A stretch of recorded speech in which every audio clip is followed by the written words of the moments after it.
The digital এডুকেয়ারে আবারও সবাইকে স্বাগত। আমি তোমাদের বাংলা বিষয়ের শিক্ষক বিপুল স্যার চলে আসলাম নতুন একটি ভিডিও নিয়ে। আজকে আমি তোমাদের সামনে কিছু গুরুত্বপূর্ণ প্রশ্ন উত্তর এমসিকিউ প্রশ্ন উত্তর নিয়ে আলোচনা করব। একাদশ শ্রেণীতে যারা পড়ছো তারা অবশ্যই ভিডিওটি ভালো করে দেখবে।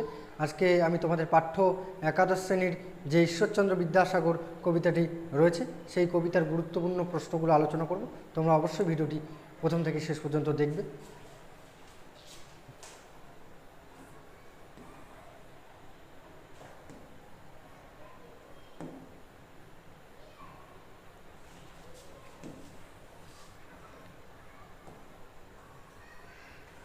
দেখো প্রথম প্রশ্ন কি আছে, মাইকেল মধুসূদন দত্তের জন্ম 1924 খ্রিস্টাব্দে 25শে জানুয়ারি। এখানে আমি একটি লাইনের মধ্যে প্রশ্ন আর উত্তর রেখেছি।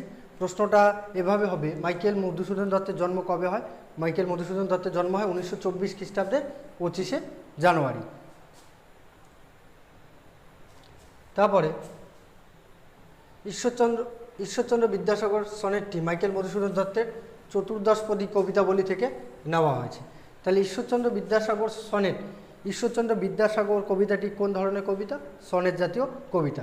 আর এটা মাইকেল মধুসূদন দত্তের কোন গ্রন্থ থেকে নেওয়া হয়েছে? কোন কাব্যগ্রন্থ থেকে? চতুর্দশপদী কবিতাবলী থেকে নেওয়া হয়েছে। পরের প্রশ্ন, বিদ্যাসাগর নামে ঈশ্বরচন্দ্র বন্দ্যোপাধ্যায় বিখ্যাত হয়ে আছেন। এখানে তোমাদের কবিতা লাইন তুলে প্রশ্ন হতে পারে, কে বিদ্যাসাগর নামে বিখ্যাত হয়ে আছেন?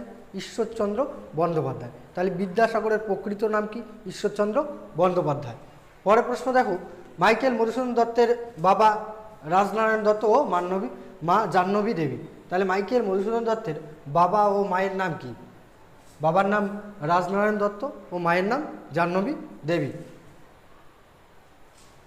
পরে 5 নম্বর প্রশ্ন দেখো, ঈশ্বরচন্দ্র বিদ্যাসাগর উপাধি লাভ করেন সংস্কৃত কলেজ থেকে 1839 খ্রিস্টাব্দে। ঈশ্বরচন্দ্র কবে বিদ্যাসাগর উপাধি লাভ করছেন? 1839 খ্রিস্টাব্দে। এখানে একটা প্রশ্ন ভুল দেওয়া আছে, একটু দেখো উত্তরটা ভালো করে দেখে নেবে। প্রথম প্রশ্নটা কি আছে, মাইকেল মধুসূদন দত্তের জন্ম হয় 1924 খ্রিস্টাব্দে 25শে জানুয়ারি। এটা 1924 হবে না, এটা টাইপিং মিস্টেক হচ্ছে, এটা হবে 1824 খ্রিস্টাব্দে। 1824 খ্রিস্টাব্দে 25শে জানুয়ারি। এবার 6 নম্বর প্রশ্ন দেখো কি আছে, ঈশ্বরচন্দ্র বিদ্যাসাগরের পিতার নাম ঠাকুরদাস বন্দ্যোপাধ্যায়, মাতা ভগবতী দেবী। ঈশ্বরচন্দ্র বিদ্যাসাগরের পিতার নাম কি? ঠাকুরদাস বন্দ্যোপাধ্যায় এবং মায়ের নাম ভগবতী দেবী। তারপরে প্রশ্ন, মাইকেল মধুসূদন দত্ত যশোর জেলার সাগরদাড়ি গ্রামে জন্মগ্রহণ করে। এখানে তোমরা একটা জিনিস দেখতে পাচ্ছ যে মাইকেল মধুসূদন দত্তর যে জন্ম, তার বাবার নাম, কত খ্রিস্টাব্দে জন্ম হচ্ছে এই সম্বন্ধে জানতে হবে। তার পাশাপাশি এই যে ঈশ্বরচন্দ্র বিদ্যাসাগরেরও বাবার নাম, জন্ম, এ সমস্ত কিছু তথ্য তোমাদের জানতে হবে। এই তাদের জীবন সম্পর্কিত দু একটা প্রশ্ন তোমাদের পরীক্ষায় থাকতেই পারে। তারপরে 8 নম্বর প্রশ্ন কি আছে, মাইকেল মধুসূদন দত্তের প্রথম কাব্যগ্রন্থ হলো দ্য ক্যাপটিভ লেডি। তাহলে মাইকেল মধুসূদন দত্ত এমন একজন সাহিত্যিক ছিলেন, তিনি বাংলা ভাষা সাহিত্য চর্চা করার আগে ইংরেজি ভাষা সাহিত্য রচনা করেছেন। তার প্রথম কাব্যগ্রন্থটির নাম হলো দ্য ক্যাপটিভ লেডি। কোন ভাষায় লেখা? ইংরেজি ভাষায়।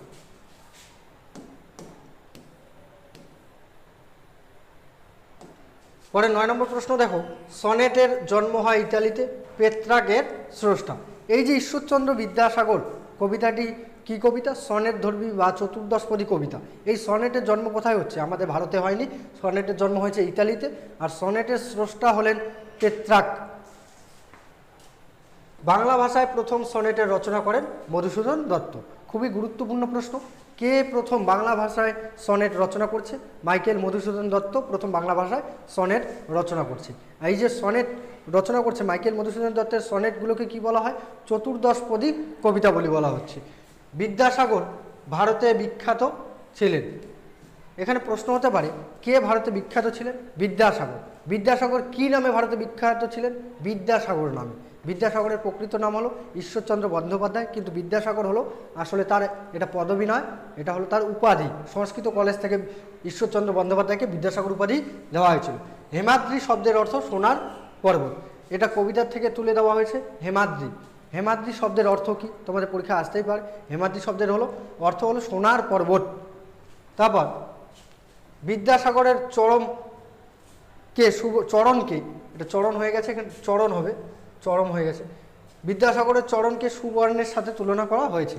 তাহলে প্রশ্ন হতে পারে বিদ্যাসাগরের চরণকে বা পাকে কিসের সঙ্গে তুলনা করা হয়েছে? সুবর্ণের সাথে, মানে সোনার সাথে। দিবসে শীতল শাসী ছায়া দেয় বনেশ্বরী। তাহলে এখানে প্রশ্ন, শাসী বানানটা ভুল আছে, দন্ত ছয় বাই আকার, তাহলে এবার ছয় বাই আকার দন্ত ছয় দীর্ঘী শাসী। দিবসে শীতল শাসী ছায়া কে দেয়? বনেশ্বরী। এই প্রশ্নটা খুবই গুরুত্বপূর্ণ প্রশ্ন। ঈশ্বরচন্দ্র বিদ্যাসাগর কবিতাটা তোমরা লাইন ধরে ধরে পড়ো, লাইন তুলে তুলে প্রশ্ন হবে, আমি গ্যারান্টি দিচ্ছি লাইন তুলে তুলে প্রশ্ন হবে এখান থেকে। যদি কবিতাটা কেউ ভালোভাবে পড়ো, কবিতাটা মুখস্থ রাখতে পারো, তাহলে যে কোনো প্রশ্ন আসুক এমসিকিউ প্রশ্নের উত্তর তোমরা করে আসতে পারবে। দিবসে শীতল শাসী ছায়া কে দান করছে? বনেশ্বরী। তারপরে দেখো 15 নম্বর প্রশ্ন, অমৃত ফল যোগায় দীর্ঘশির তরুদল। 15 নম্বর প্রশ্ন আছে অমৃত ফল যোগায়, কে অমৃত ফল যোগাচ্ছে? দীর্ঘশির তরুদল। এই যে দীর্ঘশির তরুদল বা বৃক্ষগুলো, গাছগুলো অমৃত ফল কীভাবে যোগাচ্ছে? দাস রূপ ধারণ করে। নদী আছে দাসী, আর গাছপালা হলো দাস রূপ ধারণ করে অমৃত ফল আমাদের যোগাচ্ছে, অমৃত ফল দিচ্ছে। তারপরে প্রশ্ন দেখো 16 নম্বর প্রশ্ন কি আছে? নদী রূপ বিমলা কিঙ্করী বাড়ি দান করে। এখানে তোমাদের প্রশ্ন হতে পারে কে বাড়ি দান করে? নদীরূপ বিমলা কিঙ্করী, মানে বাড়ি মানে জল, জল দান করছে কে? আমাদের নদী। কোন রূপ ধারণ করে? দাসী রূপ ধারণ করে। কিঙ্করী মানে দাসী, কিঙ্করী শব্দের অর্থ কি? দাসী। তারপরে প্রশ্ন, পরিমল শব্দটির অর্থ সুগন্ধ, দিবস শব্দের অর্থ দিন। এখানে দুইটা প্রশ্ন এক জায়গায় করা আছে। পরিমল শব্দের অর্থ কি? এই কবিতার থেকে তোমাদের এমনও হতে পারে যে বিভিন্ন স্কুলে বিভিন্ন রকম প্রশ্ন হবে, কোনো স্কুলে দেখা গেল যে অর্থগুলো, শব্দগুলো তুলে দেওয়া হলো, শব্দের অর্থটা চাওয়া হলো। পরিমল শব্দের অর্থ কি? সুগন্ধ। দিবস শব্দের অর্থ দিন। তারপরে প্রশ্ন, নিশায় সুশান্ত নিদ্রা ক্লান্তি দূর করে। নিশায় তাহলে কে ক্লান্তি দূর করছে? একজন মানুষ যখন ক্লান্ত হয়ে যাচ্ছে তখন রাত্রিবেলা ক্লান্তি দূর করার জন্য কিসের প্রয়োজন আছে? সুশান্ত নিদ্রা, মানে সুন্দর একটা ঘুমের প্রয়োজন আছে। তারপরে দশদিশ শব্দের অর্থ 10 দিক। দশদিশ শব্দের অর্থ কি? হলো 10 দিক, 10 দিককে বোঝাচ্ছে। তারপরে পরের প্রশ্নটি আছে কিঙ্করী শব্দের অর্থ দাসী। এখানে তোমাদের প্রশ্ন থাকতেই পারে কিঙ্করী শব্দের অর্থ কি? কিঙ্করী শব্দের অর্থ হলো দাসী। তারপর আর এখানে প্রশ্নটা ঘুরিয়েও আসতে পারে, কাকে কিঙ্করীর সঙ্গে তুলনা করা হয়েছে? নদীকে। নদী জল দান করছে আমাদের, দাসী রূপ ধারণ করে। তারপরে প্রশ্ন, মহাপর্বত স্বরূপ ছিলেন বিদ্যাসাগর। এই যে ঈশ্বরচন্দ্র বিদ্যাসাগরকে, মহাপর্বত যেমন হিমালয় পর্বত রয়েছে, তেমনই ঈশ্বরচন্দ্র বিদ্যাসাগর বাঙালির কাছে হিমালয় পর্বতের সমান। তিনি বাঙালি জাতিকে রক্ষা করেছেন। বিদ্যাসাগরকে দিনের বন্ধু মনে করতো যারা, দিন তারা। কি বলছে দেখো, বিদ্যাসাগরকে কারা দিনের বন্ধু মনে করতো? যারা দিন মানে দরিদ্র মানুষ, তারাই বিদ্যাসাগরকে, দরিদ্র মানুষ বিদ্যাসাগরকে বন্ধু মনে করতো। পরে প্রশ্ন, উজ্জ্বল জগতের হিমাদ্রির হেমক্লান্তি। তাহলে এখানে প্রশ্ন হতে পারে জগতে কি উজ্জ্বল হয়ে আছে? হেমাদ্রির হেম ক্লান্তি। কোথায় উজ্জ্বল হয়ে আছে? জগতে। পরে 24 নম্বর প্রশ্ন দেখো কি বলছে, মহাপর্বতের সুবর্ণ চরণে আশ্রয় পাওয়া যায় ভাগ্য বলে। এই যে মহাপর্বত তো আসলে এর বাইরের অর্থ হলো হিমালয় পর্বত, কিন্তু ভেতরের অর্থ হলো ঈশ্বরচন্দ্র বিদ্যাসাগরের কথা বলা হচ্ছে। এই যে ঈশ্বরচন্দ্র বিদ্যাসাগরের মতো করুণার সাগর, দয়ার সাগর ব্যক্তির চরণে আশ্রয় পাওয়া যায়, সবাই সেই চরণে আশ্রয় পায় না। কারা আশ্রয় পায়? যাদের ভাগ্যের জোর আছে, ভাগ্য বলে সুবর্ণ চরণে আশ্রয় পাওয়া যায়। তাহলে মহাপর্বতের সুবর্ণ চরণে কিভাবে আশ্রয় পাওয়া যাচ্ছে? ভাগ্য বলে। 25 নম্বর প্রশ্ন কি আছে দেখো, চতুর্দশপদী কবিতাবলী প্রকাশিত হয় 1866 খ্রিস্টাব্দে। খুবই গুরুত্বপূর্ণ প্রশ্ন। চতুর্দশপদী কবিতাবলী কবে প্রকাশিত হচ্ছে? 1866 খ্রিস্টাব্দে। এটি কার কাব্যগ্রন্থ? এটা হলো মাইকেল মধুসূদন দত্তের চতুর্দশপদী কবিতাবলী। তরুদল দাস রূপ ধারণ করেছিল। তাহলে এখানে প্রশ্ন হতে পারে তরুদল বা গাছপালা কি রূপ ধারণ করেছিল? দাস রূপ। এই যে দুইটা প্রশ্ন এখানে মনে রাখবে, নদী দাসী রূপ ধারণ করছে, আর তরুদল বা গাছপালা কি রূপ ধারণ করছে? দাস রূপ ধারণ করছে।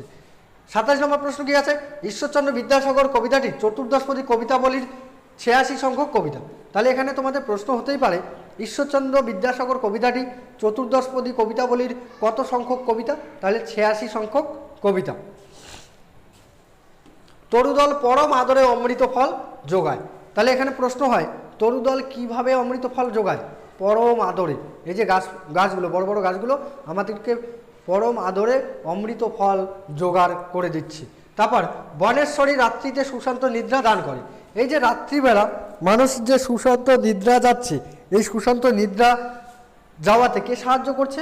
বনেশ্বরী। তারপরে প্রশ্ন কি আছে 30 নম্বর, বিমলা শব্দের অর্থ পরিচ্ছন্ন স্বচ্ছ। তাহলে বিমলা শব্দের অর্থ কি? বিমলা শব্দের অর্থ হলো পরিচ্ছন্ন। বিমলা শব্দের অর্থ পরিচ্ছন্ন। পরের প্রশ্ন, সুদীর্ঘ গাছেরা অমৃত ফল দান করে। তাহলে অমৃত ফল কে দান করছে? প্রশ্ন হতে পারে অমৃত ফল কে দান করছে?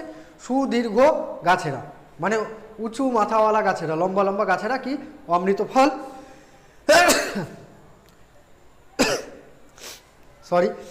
সুদীর্ঘ গাছেরা কি দান করছে? অমৃত ফল দান করছে।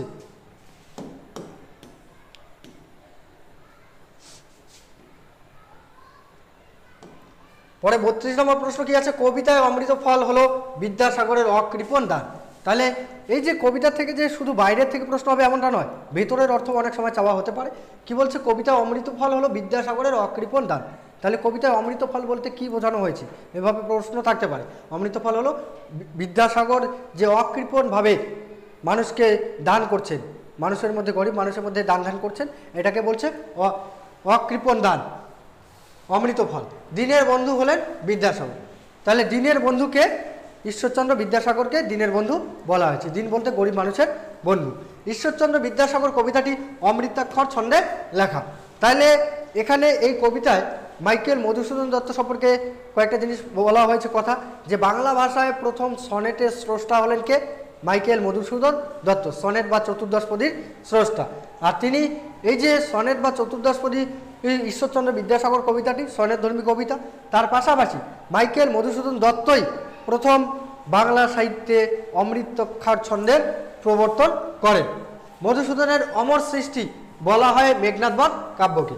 মেঘনাদবধ কাব্য মানে যেটাকে মহাকাব্য আখ্যা দেওয়া হয়েছে মাইকেল মধুসূদন দত্তের মেঘনাদবধ কাব্যকে। রামায়ণ মহাভারত যেমন মহাকাব্য, তেমনি মাইকেল মধুসূদন দত্ত মেঘনাদবধ নামে একটা কাব্য লিখেছেন, তা সেটা হলো তার অমর সৃষ্টি। তারপর অম্লান শব্দের অর্থ অমলিন। অম্লান কিরণে এক জায়গায় কবিতায় দেখতে পাবে। অম্লান শব্দের অর্থ কি? অমলিন, মানে নোংরা হয়ে যায় না যেটা। তারপরে প্রশ্ন কি আছে, আলোচ্য কবিতায় গিরিশ বলতে বিদ্যাসাগর এবং গিরিরাজ হিমালয়কে বোঝানো হয়েছে। এই যে গিরিশ শব্দের দুটি অর্থ আছে। একটা বাইরের অর্থ হলো গিরি যোগ ইস, মানে পর্বতের মধ্যে ঈশ্বর, হিমালয় পর্বত সবচেয়ে বড় পর্বত। তারপরে কি এর ভিতরের অর্থ, গিরিশ বলতে ঈশ্বরচন্দ্র বিদ্যাসাগরকে বলা হচ্ছে। হিমালয় পর্বত যেমন তার বিরাটত্ব রয়েছে, ঈশ্বরচন্দ্র বিদ্যাসাগরেরও বিরাটত্ব রয়েছে। তারপরে প্রশ্ন কি আছে 38 নম্বর প্রশ্ন, কবিতায় বিদ্যাসাগর মহাশয়কে করুণার সিন্ধু বলে উল্লেখ করা হয়েছে। তাহলে এই যে ঈশ্বরচন্দ্র বিদ্যাসাগর কবিতায় ঈশ্বরচন্দ্র বিদ্যাসাগরকে বিদ্যাসাগর বাদে আর কি অভিহিত করা হয়েছে? তাহলে করুণার সাগর। তাহলে এভাবে প্রশ্ন হতে পারে, ঈশ্বরচন্দ্র বিদ্যাসাগর কবিতায় বিদ্যাসাগরকে কিসের সাগর বলা হয়েছে? একটা হলো বিদ্যাসাগর, আর একটা তার পাশাপাশি করুণার সাগর। পরের প্রশ্ন দেখো কি আছে,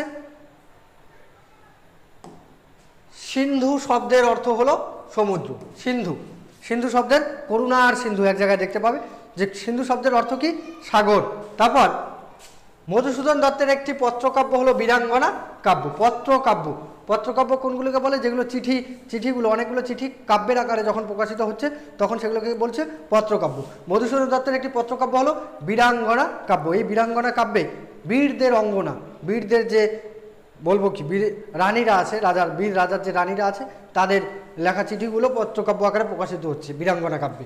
তারপর মধুসূদন দত্তের একটি প্রহসন একেই কি বলে? সভ্যতা। তাহলে প্রশ্ন আসতেই পারে, মাইকেল মধুসূদন দত্তের একটি প্রহসনের নাম লেখো, বা হাস্যরসাত্মক নাটক যেগুলোকে বলা হয়, প্রহসনধর্মী নাটক হলো একেই কি বলে? সভ্যতা। তারপর 42 নম্বর প্রশ্ন, যে মহাপর্বতের সুবর্ণচরণে আশ্রয় পায় কবি তাকে ভাগ্যবান বলে মনে করেছেন। মানে মহাপর্বত, এখানে ঈশ্বরচন্দ্র বিদ্যাসাগরের কথা বলা হয়েছে। ঈশ্বরচন্দ্র বিদ্যাসাগরের সুবর্ণচরণে যারা আশ্রয় পায় মাইকেল মধুসূদন দত্ত মনে করেন তারা আসলে ভাগ্যবান। ঈশ্বরচন্দ্র বিদ্যাসাগরের সুবর্ণচরণে আশ্রয় পাওয়ার জন্য ভাগ্যের প্রয়োজন রয়েছে। তাহলে আজকের ভিডিও এই পর্যন্তই। তোমরা বাংলা বিষয় এবং প্রতিটি বিষয় একাদশ শ্রেণীর প্রতিটি বিষয়ের যে গুরুত্বপূর্ণ প্রশ্ন উত্তরের ভিডিও তোমরা পেতে চলেছো, তোমরা অবশ্যই চ্যানেলটিকে সাবস্ক্রাইব করবে। আর ভিডিওটি ভালো লাগলে লাইক, কমেন্ট, শেয়ার, সাবস্ক্রাইব করে দেবে। ধন্যবাদ।